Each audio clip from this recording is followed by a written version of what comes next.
Hello दोस्तों, बहुत बहुत स्वागत है आप सभी का हमारे चैनल कंपटीशन क्रैकर्स में। और आज की इस वीडियो में दोस्तों हम डिस्कस करने वाले हैं some most of the important MCQ जो कि आपके एग्ज़ाम पॉइंट ऑफ व्यू से काफ़ी इम्पोर्टेंट है। और इंग्लिश में ये सारे के सारे एमसीक्यूज होंगे जिनको कि मैं हिंदी में भी ट्रांसलेट करने की कोशिश करूँगा। तो मेक श्योर आप ये सारे के सारे एमसीक्यूज देखना और चेक करना आपको इनमें से कितने एमसीक्यूज आते थे। एक कॉपी और पेन अपने पास रखिए और 20 एमसीक्यूज़ यहाँ पर हम डिस्कस करेंगे और आप देखना कि इन 20 में से आपके कितने सही एमसीक्यूज़ बने। ठीक है, आप कुछ इस तरीके से कीजिए, जैसे 1 2 3 करके आप पूरे 20 तक अपनी काउंटिंग उसमें अपने पेपर या अपनी नोटबुक में लिखिए और उसके जो आपको ऑप्शन सही लगता है वो देखिए और जो आंसर मैं यहाँ से बताऊँगा और चेक कर लेना कि क्या आपका आंसर सही हुआ या गलत हुआ। और इस हिसाब से आपको अपने को 20 में से नंबर देने हैं। क्या 20 में से आपको मार्क्स देने हैं कि आपने कितने राइट किए। ठीक है, अगर आपके 15 राइट हुए तो 15 आप कमेंट बॉक्स में टाइप कर देना, जिसके 20 राइट हुए वो 20 कमेंट बॉक्स में टाइप कर देना। ठीक है, तो स्टार्ट करते हैं पहले क्वेश्चन से। तो पहला क्वेश्चन है दोस्तों, the following city is consider as the one of the oldest surviving city in the world, यानी कि पूरे विश्व में सबसे ओल्डेस्ट यानी कि सबसे पुरानी और जो अभी भी सर्वाइव कर रही है ऐसी सिटी कौन सी है।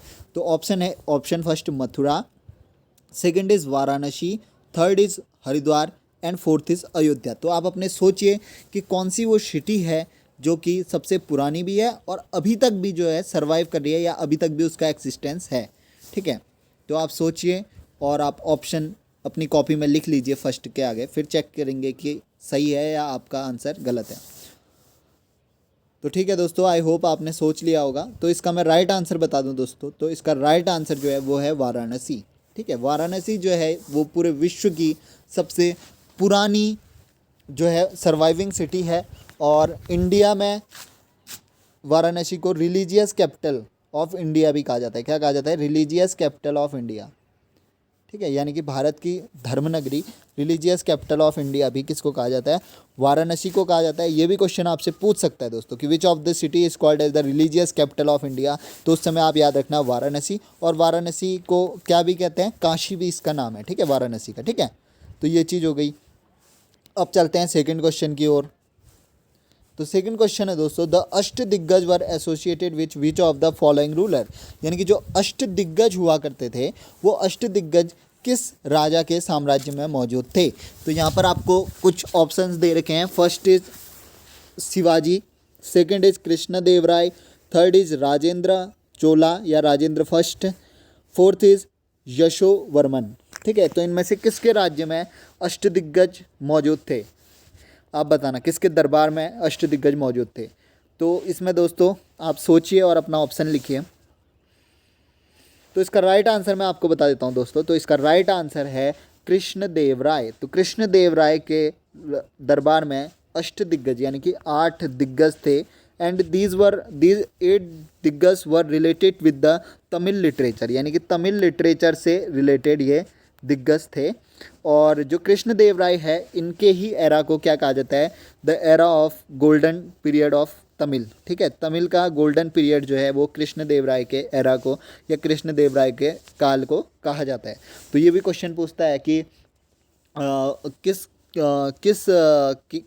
किंग के साम्राज्य को गोल्डन एरा ऑफ तमिल कहा जाता है। तो आप उसमें कृष्णदेवराय टिक कर देंगे क्योंकि तमिल लिटरेचर का इस टाइम पे बहुत ज़्यादा डेवलपमेंट हुआ था। अब चलते हैं दोस्तों क्वेश्चन नंबर 3।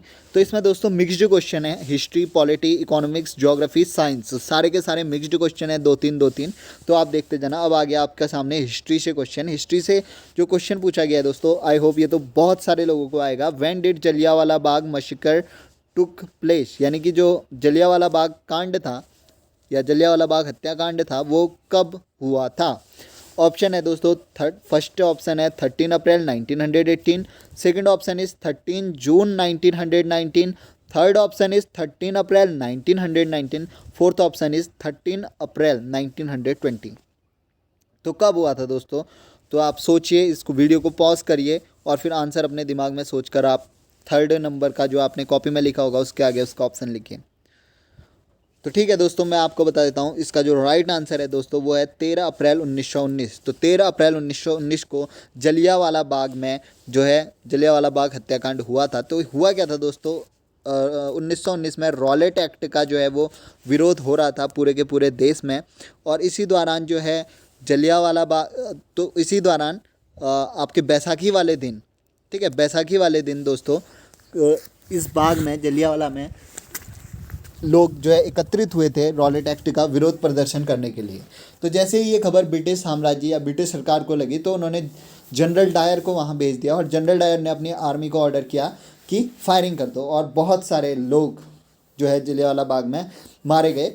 और जलियांवाला बाग कहाँ पड़ता है दोस्तों, तो ये पड़ता है अमृतसर में, ठीक है। जलियांवाला बाग कहाँ पड़ता है, अमृतसर में। और जनरल डायर ने यहाँ पर गोलियाँ चलाई थी। ये भी सवाल पूछता है कि किसने यहाँ पर गोलियाँ चलाई थी, तो जनरल डायर ने यहाँ पर गोलियाँ चलाई थी। और अंत में जनरल डायर की हत्या किसने करी दोस्तों, तो वो है उधम सिंह, ठीक है। तो उधम सिंह द्वारा इनकी अंत में हत्या कर दी गई, किसकी, जनरल डायर की। अब अगला सवाल भी इसी से रिलेटेड है, हिस्ट्री का ही, कि Dyer was dash by the government of Britain, यानी कि जो जनरल डायर थे उन्होंने यहाँ पर तो जो है जलियांवाला बाग में हजारों जो है और लाखों लोगों की जो है हत्या कर दी, जो कि गुनहगार लोग नहीं थे। वो सिर्फ और सिर्फ वहाँ पर पीसफुल जो है वो रिवॉल्ट कर रहे थे अगेंस्ट द ब्रिटिशर्स, या रॉलेट एक्ट के विरोध में जो है पीसफुली वहाँ पर बैठे हुए थे। तो उन पे उन्होंने गोलियां बरसा दी। तो इसके बदले में ब्रिटिश सरकार ने उनको क्या सज़ा दी, जनरल डायर को क्या सज़ा दी, ये है क्वेश्चन। तो first is sentenced for life, second is sentenced to death, third is added with honour, या फोर्थ है रिलीव्ड ऑफ हिज सर्विस। तो पहला ऑप्शन है दोस्तों कि उनको हमेशा के लिए, ज़िंदगी भर या ताउम्र उनको कैद में रखा गया।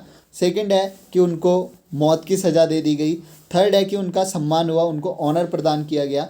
फोर्थ है he was relieved of his service, यानी कि उनको नौकरी से निकाल दिया गया। तो इसका जो राइट आंसर है दोस्तों वो फोर्थ वाला ऑप्शन है। उनको इसमें दोषी पाया गया, बाद में जनरल डायर को इसमें दोषी पाया गया और उसको उसकी सर्विस से निकाल दिया गया। लेकिन बाद में ऐसा भी दोस्तों कहा जाता है कि जो ब्रिटिश न्यूज़पेपर्स थे या ब्रिटिश मीडिया थी, उन्होंने इनको हीरो दिखाने की भी कोशिश की थी, that he was the hero of that time, general Dyer को। लेकिन ये क्वेश्चन पूछ सकता है कि जनरल डायर को इसकी क्या पनिशमेंट मिली थी, तो इसकी पनिशमेंट के फलस्वरूप उनको नौकरी से निकाल दिया था, ठीक है। फिफ्थ क्वेश्चन है दोस्तों, which of the following newspaper was launched by Motilal Nehru, यानी कि मोतीलाल नेहरू जो कि पिता थे जवाहरलाल नेहरू के, उनके द्वारा कौन सा न्यूज़पेपर स्टार्ट किया गया या लॉन्च किया गया। पहला है लीडर, दूसरा है द इंडिपेंडेंट, तीसरा है हिंदुस्तान टाइम्स, या चौथा है नेशनल हेराल्ड, ठीक है। तो इनमें से कौन सा न्यूज़पेपर उन्होंने लॉन्च किया था, आप सोचिए और ऑप्शन के बगल में उसका राइट आंसर लिखिए। तो दोस्तों इसका जो राइट आंसर है वो है द इंडिपेंडेंट। द इंडिपेंडेंट जो न्यूज़पेपर था वो 1919 में मोतीलाल नेहरू यानी कि जवाहरलाल नेहरू के पिता द्वारा लॉन्च किया गया था। और ये न्यूज़पेपर जो था दोस्तों वो 2 ही साल कंटिन्यू रह पाया, उसके बाद ब्रिटिशर्स से प्रेशर पड़ने के कारण इस न्यूज़पेपर को फाइनली उन्होंने बंद कर दिया था। तो याद रखना मोतीलाल नेहरू ने कौन सा न्यूज़पेपर लॉन्च किया था, द इंडिपेंडेंट। ऑलराइट, अब चलते हैं दोस्तों क्वेश्चन नंबर 6 की ओर। क्वेश्चन नंबर 6 में आपसे पूछा गया है, क्वेश्चन नंबर 6 में आपसे पूछा गया है that who was the first foreign minister of free India, यानी कि आज़ाद भारत के सबसे पहले फॉरेन मिनिस्टर कौन थे, यानी कि आज़ाद भारत के सबसे पहले विदेश मंत्री कौन थे। First option is Gulzari Lal Nanda, second is Jawaharlal Nehru, third option is Lal Bahadur Shastri, या चौथा है जॉन मथाई। तो कौन थे दोस्तों इनमें से पहले विदेश मंत्री, आप सोचिए और ऑप्शन के बदले में जगह पर आप टिक कीजिए। तो इसका जो राइट आंसर होगा दोस्तों वो होगा जवाहरलाल नेहरू। तो जवाहरलाल नेहरू जो थे वो हमारे फर्स्ट प्राइम मिनिस्टर भी थे, और वो जब तक प्राइम मिनिस्टर रहे इंडिया के तब तक वो ही एक्टिंग फॉरेन मिनिस्टर भी रहे, ठीक है। तो जवाहरलाल नेहरू ने ही जो है फॉरेन मिनिस्टर का पद भी जो है वो संभाल के रखा था, ठीक है। तो आप याद रखना। फिर अगला है question number 7, part 17 of the constitution deals with, यानी कि जो हमारा संविधान है उसका जो भाग क्षेत्र है वो किससे डील करता है, या भाग क्षेत्र किस बारे में है। First is election, second is official language, third is panchayat, या फोर्थ फंडामेंटल राइट्स। तो इनमें से किससे रिलेटेड है पार्ट 17 ऑफ द कॉन्स्टिट्यूशन। तो जो इसका राइट आंसर होगा दोस्तों वो होगा ऑफिशियल लैंग्वेज, यानी कि जो भाग क्षेत्र है हमारा वो ऑफिशियल लैंग्वेज से रिलेटेड है। तो आप इसको याद रखना। आई होप आपको ये क्वेश्चन आता होगा। फिर अगला है जो बहुत ही इंपॉर्टेंट क्वेश्चन और बहुत ही आसान क्वेश्चन भी है दोस्तों। अगला जो 8वां क्वेश्चन है वो है in which of the following country fascism was originated, यानी कि जो फासिज्म था वो किस कंट्री से ओरिजिनेटेड हुआ है? First is Italy, second is Japan, third is Russia या फोर्थ इज फ्रांस। तो इटली, जापान, रशिया या फ्रांस, कहाँ से फासिज्म जो है वो ओरिजिनेट हुआ है? आप सोचिए और अपने ऑप्शन के बगल में इसका राइट आंसर लिखिए। तो दोस्तों जो इसका राइट आंसर होगा वो होगा इटली। इटली से फासिज्म की शुरुआत हुई है। और मैं बात करूं रशिया और जापान में सोशलिज्म, और फ्रांस से आपका और जो फ्रांस है वहाँ पर तो डेमोक्रेसी, और जर्मनी से आपका नाजिज्म यानी नाजीवाद की शुरुआत हुई थी हिटलर के द्वारा। ठीक है, तो आप ये चीज़ें याद रखना। फिर है दोस्तों क्वेश्चन नंबर 9। क्वेश्चन नंबर 9 में पूछा गया है ऑल इंडिया तृणमूल कांग्रेस यानी कि AITC, आपने सुना होगा, बहुत ही फेमस पार्टी है ऑफ द वेस्ट बंगाल।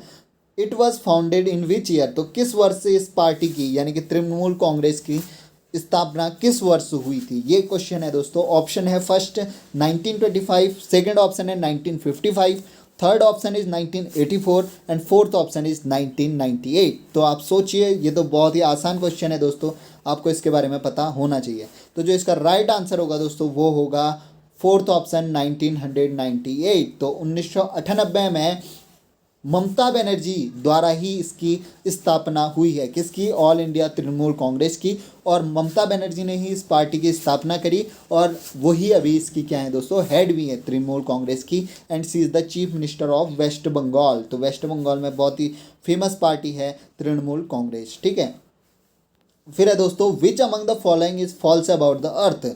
तो यहाँ पर 10वें क्वेश्चन में आपको कुछ फैक्ट्स बताए गए हैं, तो आपको बताना है कि इनमें से पृथ्वी के बारे में कौन सा फैक्ट गलत है। फर्स्ट फैक्ट जो आपके सामने दिया है वो है कि पृथ्वी सबसे डेंसिएस्ट प्लेनेट है, यानी कि पृथ्वी सबसे घनी प्लेनेट है, ग्रह है।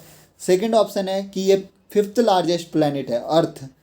थर्ड है कि it is also known as red planet, की पृथ्वी को क्या लाल प्लैनेट भी कहते हैं। फोर्थ ऑप्शन है कि it is the third planet from the sun. तो इनमें से दोस्तों कौन सा ऑप्शन गलत है? बहुत ही आसान सा सवाल है, आई होप आप सबको आता होगा। तो जो इसका राइट आंसर है दोस्तों वो है option number 3, that it is also known as red planet. तो पृथ्वी को रेड प्लैनेट नहीं कहते हैं दोस्तों, पृथ्वी ब्लू प्लैनेट है because of present of water. Water के चलते पृथ्वी ब्लूइश कलर की है। ठीक है, और रेड प्लैनेट मार्स को कहते हैं। किसको कहते हैं? Red planet Mars. तो ये क्वेश्चन भी पूछ सकता है कि किस प्लैनेट को लाल प्लैनेट कहते हैं या रेड प्लैनेट कहते हैं? तो मार्स को कहते हैं रेड प्लैनेट। और इसमें जो फर्स्ट ऑप्शन है दोस्तों, इट इज़ द डेंसिएस्ट प्लैनेट, यानी अगर पूछ सकता है कभी भी कि पूरे सौरमंडल में यानी कि पूरे सोलर सिस्टम में कौन सा ऐसा ग्रह है जो सबसे ज़्यादा घनत्व वाला है या जिसकी सबसे ज़्यादा डेंसिटी है, तो इसका राइट आंसर होगा दोस्तों अर्थ। अर्थ की डेंसिटी सबसे ज़्यादा है। और कितनी है डेंसिटी? 5.5 ग्राम पर centimetre cube. So this is the density of earth. और पूरे जितने भी प्लैनेट हैं उनमें सबसे ज़्यादा अर्थ में ही डेंसिटी है। फिर अगला क्वेश्चन है that it is the fifth largest planet. एकदम सही स्टेटमेंट है, अर्थ जो है फिफ्थ लार्जेस्ट है। और सबसे बड़ा फर्स्ट लार्जेस्ट प्लैनेट कौन सा है दोस्तों? वो है जुपिटर। याद रखना कि Jupiter is the first largest, earth is the fifth largest. फिर it is the third planet from the sun. ये स्टेटमेंट भी एकदम सही है क्योंकि ये सन है। सन से फर्स्ट में आपका मरकरी है, मरकरी के बाद विनस, विनस के बाद अर्थ। तो first second third, third number पे आता है हमारा अर्थ। तो थर्ड जो है जो सन से जो अर्थ है वो थर्ड प्लेनेट है। ठीक है, तो आपको ये चीज़ समझ में आ गई होगी। अब चलते हैं दोस्तों क्वेश्चन नंबर 11 की तरफ। क्वेश्चन नंबर 11 में पूछा गया है Titan is a satellite of, यानी कि जो टाइटन है वो किस ग्रह की सैटेलाइट है। तो सैटेलाइट आपको पता होगा दोस्तों, एक प्लेनेट होते हैं। प्लेनेट क्या होते हैं? जो सूर्य के अराउंड, सन के अराउंड रिवॉल्व करते हैं, उनको हम क्या कहते हैं? प्लेनेट कहते हैं। और जो प्लैनेट्स के अराउंड रिवॉल्व करते हैं उनको क्या कहते हैं दोस्तों? सैटेलाइट कहते हैं। तो पूछा गया है कि टाइटन कौन से ग्रह की सैटेलाइट है। First option is Saturn, second option is Venus, third option is earth and fourth option is mercury. तो आप सोचिए और आपको आई होप कि आपको ये आता भी होगा। तो बहुत ही आसान है दोस्तों, इसका जो राइट आंसर है वो है फर्स्ट सैटर्न, यानी कि जो टाइटन जो सैटेलाइट है वो सैटर्न प्लैनेट की है। और मैं आपको बता दूं सबसे बड़ी सैटेलाइट किस ग्रह की है, वो है जुपिटर की और उसका नाम क्या है? जिनीमिडी।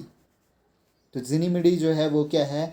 पूरे सोलर सिस्टम में सबसे बड़ी सैटेलाइट है। और जो टाइटन सैटेलाइट है वो सैटर्न की है। जिनीमिडी जो कि पूरे सोलर सिस्टम में सबसे बड़ी सैटेलाइट है वो सबसे बड़े ग्रह जुपिटर की सैटेलाइट है। तो ये आप याद रखना, जिनीमिडी भी पूछ सकता है, टाइटन भी पूछता है बहुत बार।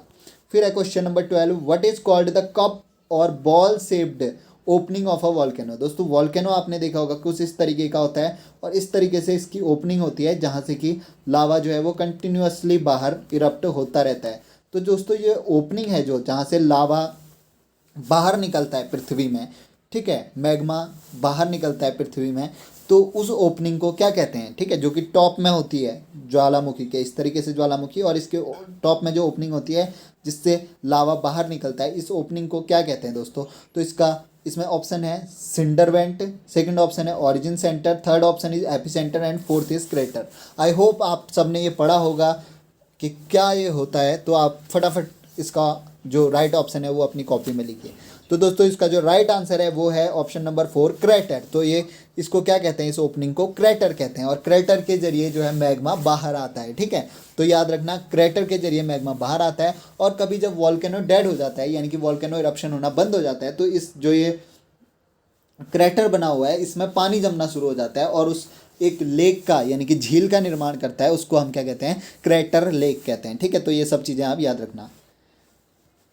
अगला क्वेश्चन है question number 13, the Pacific ring of fire is associated with. Pacific ring of fire किस से या किस चीज़ से एसोसिएटेड है। First is oil well fire, second option is thermal power station, third option is volcano and earthquake, fourth is forest fire. तो जो दोस्तों Pacific ring of fire है वो वॉल्केनो और अर्थक्वेक से रिलेटेड है।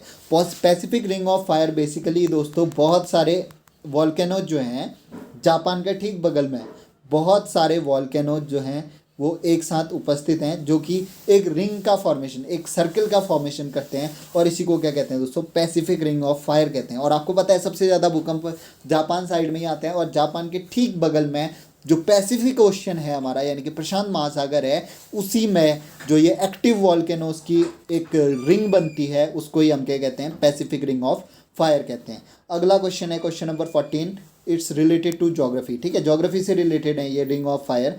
तो ring of fire is commonly found in, तो मैंने बताया कि कहाँ रिंग ऑफ फायर बनता है, पैसिफिक ओशियन में, जापान के ठीक बगल में बनता है पैसिफिक रिंग ऑफ फायर या रिंग ऑफ फायर, ठीक है, जिसमें कि वॉल्केनोज हैं, बहुत सारे वॉल्केनोज हैं जो कि सर्कुलर शेप बनाए हुए हैं, इसी को कहते हैं Pacific ring of fire. Active volcanoes हैं यहाँ पर, ठीक है।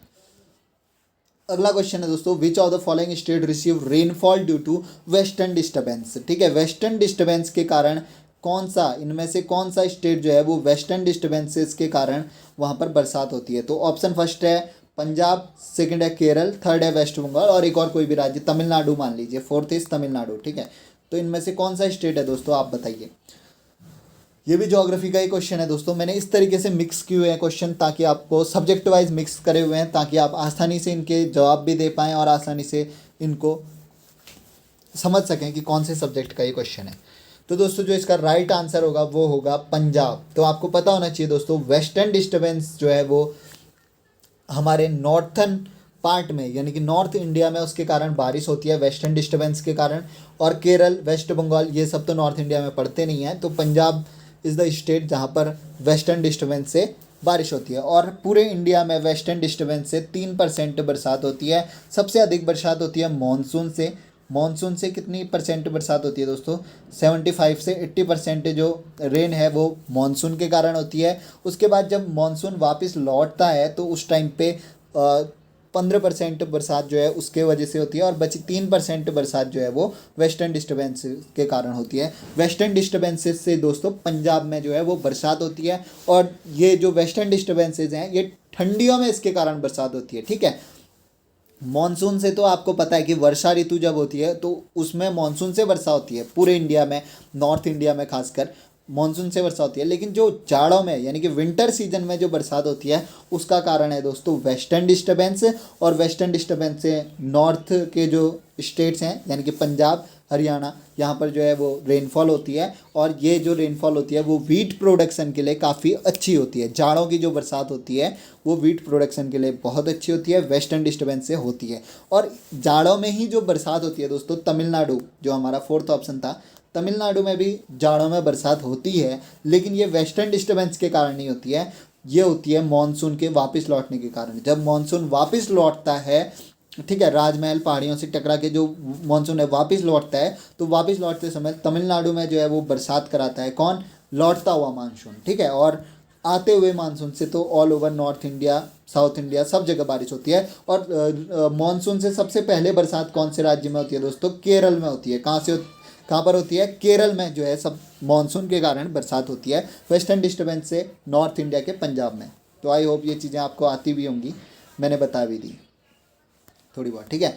अब है दोस्तों question number 16, which of the layer of atmosphere is vital for telecommunication, यानी कि जो टेलीकम्युनिकेशन होता है, संचार होता है, संचार करने के लिए कौन सी लेयर एटमॉस्फेयर की सबसे इंपॉर्टेंट होती है? Option first is troposphere, option second is thermosphere, third option है आयनोस्फियर, फोर्थ ऑप्शन है स्ट्रेटोस्फियर। तो आप बताइए कौन सी ऐसी एटमॉस्फेयर की लेयर है जो कि टेलीकम्युनिकेशन यानी दूर संचार के लिए मदद करती है? तो आई होप ये वाला क्वेश्चन तो बिल्कुल आसान है, ये तो आपको आता होगा दोस्तों। तो इसका जो राइट आंसर है वो है आयनोस्फीयर, ठीक है। नाम से ही पता चल रहा है कि इसमें क्या है, आयंस हैं। Ions means positive negative charge जो है वो प्रेजेंट होते हैं आयनोस्फीयर से, और जिसकी वजह से जो रेडियो वेव्स होती हैं वो क्या होती है, रिफ्लेक्ट करता है उसको। तो ये आयनोस्फीयर जो है वो बहुत ही इंपॉर्टेंट होता है और टेलीकम्युनिकेशन में आयनोस्फीयर का यूज होता है। क्वेश्चन नंबर 17 है दोस्तों, rate of growth of economy is measured in terms of, यानी कि जो कंट्री की ग्रोथ है या इकोनॉमी की ग्रोथ है उसको हम किससे मेज़र करते हैं? First option is national income, second option is monthly family income, third option is member of people lifted above poverty line, fourth is industrial development. तो जो इसका राइट आंसर होगा दोस्तों वो आप सभी को पता होगा और बहुत ही आसान है, वो है ऑप्शन नंबर 1 नेशनल इनकम। यानी कि हमारी जो इकोनॉमी की ओवरऑल इकोनॉमी की जो ग्रोथ है उसका इम्पैक्ट किस पे पड़ता है? नेशनल इनकम पे पड़ता है, इसीलिए उसको नेशनल इनकम के थ्रू मेजर करते हैं, जिसको कि हम क्या कहते हैं, जीडीपी के थ्रू भी कह सकते हैं, ठीक है। यानी कि गुड्स एंड डोमेस्टिक प्रोडक्ट जो होता है उसको जीडीपी कहते हैं, और वही क्या किसको शो करती है? नेशनल इनकम, यानी कि इकोनॉमी में ग्रोथ को किसी भी कंट्री की, ठीक है। फिर है दोस्तों 18, ये इकोनॉमिक्स शुरू हो गई है। यहाँ पर आप देख रहे होंगे किस तरीके से सबसे पहले हिस्ट्री के क्वेश्चन देखे, जिसमें कि जलियांवाला बाग मैसेकर और जलियांवाला बाग जनरल डायर को क्या सज़ा मिली, ये सब हमने हिस्ट्री में देखा। ज्योग्राफी में अभी हमने देखा कि रेनफॉल, मॉनसून रेनफॉल, ये सारी चीज़ें ज्योग्राफी में देखी। अब ये जो है इकोनॉमिक्स से शुरू हो गया है, 2-3 क्वेश्चन। तो invisible export means the export of, अगला क्वेश्चन इकोनॉमिक्स का कि इनविजिबल एक्सपोर्ट किस चीज़ के एक्सपोर्ट को कहते हैं? फर्स्ट इज प्रोहिबिटेड गुड्स, यानी कि ऐसे गुड्स जिनको कि प्रोहिबिशन है, बैन गुड्स हैं, उनको अगर लाते हैं तो उसको इनविजिबल एक्सपोर्ट कहते हैं, या सर्विसेज के एक्सपोर्ट को, या रेस्ट्रिक्टेड गुड्स के, या गुड्स है एज पर OGL लिस्ट। तो इसमें जो राइट आंसर होगा दोस्तों वो होगा सर्विसेज, ठीक है। तो इनविजिबल मीन्स जो दिखाई ना दे, ठीक है, और एक्सपोर्ट मीन्स कि किसी एक कंट्री से दूसरी कंट्री में भेजना, उसको क्या कहते हैं? एक्सपोर्ट कहते हैं। जैसे हम यहाँ से इंडिया से अमेरिका को कुछ चीज़ देंगे तो उसको हम क्या कहेंगे? एक्सपोर्ट करना, और अमेरिका से इंडिया में लाएंगे तो उसको इंपोर्ट करना। तो यहाँ पर ये पूछ रहा है इनविजिबल एक्सपोर्ट, यानी कि अगर हम सर्विस प्रोवाइड कर रहे हैं किसी अन्य कंट्री को, क्योंकि सर्विस तो ऐसी चीज़ है दोस्तों जो आपको दिखने वाली नहीं है, इंटेंजिबल चीज़ है, तो उसी को क्या कहते हैं? इनविजिबल एक्सपोर्ट कहते हैं, ठीक है। तो फिर अगला क्वेश्चन है दोस्तों, अब यहाँ पर हमारी साइंस से शुरू हो गई है, और साइंस में भी बायो का जो सवाल है वो है दोस्तों क्वेश्चन नंबर 19। इसमें पूछा गया है suicidal bag of cell are known as, यानी कि हमारी जो कोशिका होती है, सेल होती है, उसमें कौन सा ऐसा पार्ट होता है जिसको हम क्या कहते हैं? सुसाइडल बैग्स, यानी कि जो आत्महत्या करती है सेल की, उसमें इनमें से कौन होती है? फर्स्ट ऑप्शन है क्रोमोप्लास्ट, सेकंड है राइबोसोम्स, फिर है लाइसोसोम्स, या फोर्थ है प्लाज्मा मेम्ब्रेन। तो इसका जो राइट आंसर है दोस्तों वो है आपका लाइजोसोम्स। जो लाइजोसोम्स होते हैं दोस्तों उनको हम क्या कहते हैं? लाइजोसोम्स को हम क्या कहते हैं? सुसाइडल बैग्स ऑफ सेल कहते हैं। अब क्यों कहते हैं दोस्तों लाइजोसोम्स को सुसाइडल बैग ऑफ सेल? क्योंकि जिस तरीके से ये सेल है, अगर सेल में कोई भी पार्ट या सेल के अंदर का, जैसे माइटोकॉन्ड्रिया हो गया, राइबोसोम्स हो गया, ये क्रोमोप्लास्ट हो गया, सेल मेम्ब्रेन हो गई, अगर इनमें से कोई भी पार्ट अगर अच्छे से फंक्शन नहीं करता है तो जो लाइजोसोम होता है दोस्तों, लाइजोसोम के अंदर क्या होता है? हाइड्रोलिटिक एंजाइम्स होते हैं, ठीक है। हाइड्रोलिटिक एंजाइम होते हैं और ये इन एंजाइम को रिलीज़ करके उस पार्ट को डेड कर देता है, या कभी ज़रूरत पड़ती है तो दोस्तों अगर सेल डिसफंक्शनिंग कर रही है, यानी कि आपकी जो कोशिका है वो अच्छी तरीके से वर्क नहीं कर रही है पूरे ओवरऑल कोशिका, तो ये जो लाइजोसोम्स होते हैं वो अपने को फाड़ देते हैं और इनके अंदर क्या है, हाइड्रोलाइटिक एंजाइम है, जिसके कारण ये पूरी की पूरी सेल क्या होती है, डेड हो जाती है। ठीक है, तो सेल को डेड कर देता है ये, इसीलिए इसको क्या कहते हैं, सुसाइडल बैग ऑफ सेल। तो आपको पता होना चाहिए suicidal bag of cell is known as lysosome. अगला जो क्वेश्चन है दोस्तों वो है which colour is having the highest wavelength. Science का क्वेश्चन, फिजिक्स का आपके सामने है क्वेश्चन नंबर 20 और ये लास्ट क्वेश्चन भी है दोस्तों। और इसमें पूछा गया है कि इनमें से कौन सा कलर है जिसकी हाईएस्ट वेवलेंथ है। Option 1 violet, second is red, फिर है ब्लैक या येलो। तो इसमें जो राइट आंसर होगा दोस्तों, ऐसा कलर जिसकी सबसे ज़्यादा वेवलेंथ है वो है रेड कलर। रेड कलर की वेवलेंथ सबसे ज़्यादा होती है। वेवलेंथ ज़्यादा होना मतलब जैसे हम रेड कलर को भेजेंगे तो वो बहुत दूरी तक जा सकता है, इसको कहते हैं वेवलेंथ ज़्यादा होना। और फ्रीक्वेंसी ज़्यादा होना मीन्स चमक के दिखाई देना। ठीक है, कम स्पेस तक जाएगा लेकिन जहाँ तक जाएगा इंटेंसिटी उसकी ज़्यादा रहेगी, उसको क्या कहते हैं, फ्रीक्वेंसी ज़्यादा होना। तो फ्रीक्वेंसी किसकी ज़्यादा होती है दोस्तों, वायलेट की ज़्यादा होती है और वेवलेंथ ज़्यादा होती है किसकी, रेड कलर की। तो आपको ये पता होना चाहिए जो विबग्योर हमारा आता है VIBGYOR, जो वाइट लाइट है, सबसे पहले वाइट लाइट होती है जब वो स्प्लिट करती है तो 7 कलरों में स्प्लिट करती है, VIBGYOR। ठीक है, विबग्योर। ठीक है, तो इसमें जो सबसे पहले वायलेट कलर है इसकी फ्रीक्वेंसी सबसे ज़्यादा होती है, जैसे जैसे रेड की तरफ को आओगे फ्रीक्वेंसी कम होने लगती है।